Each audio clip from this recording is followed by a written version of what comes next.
Hello साथी हो, यो चाहिँ हाम्रो कफी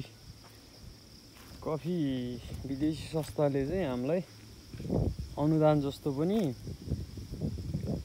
उहाँहरूले संस्थाले जिम्मा लिएको रहेछ। अनि त्यस संस्थाको चाहिँ काम गर्दैछु म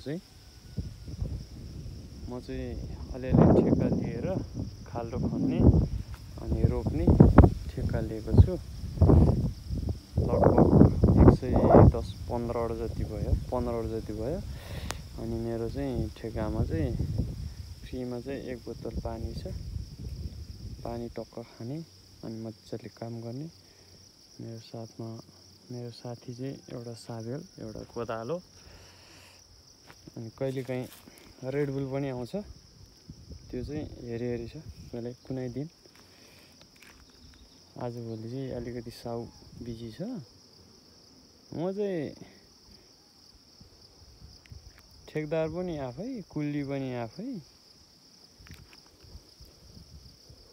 चाँडै हाम्रो चाहिँ यो अब्जसी रमाइलो बस्ती चाहिँ विकास हुँदैछ है। मेरो चाहिँ टन्नै छ, 450 वटा चाहिँ मेरो छ। यहाँ चाहिँ 180 वटा, त्यस्तै गरेर 1 करोड जतिको चाहिँ हाम्रो रमाइलो बस्तीमा चाहिँ 1 करोड जतिको योजना छ। विदेशी संस्था अस्ति नै विदेशी कुहिरेहरू आएर चेक जाँच गरेर माटो राम्रो नराम्रो परीक्षण गरेर एकदम ओके छ अरे भनेर चाहिँ मैले काम गर्न सुरु गरेको हो।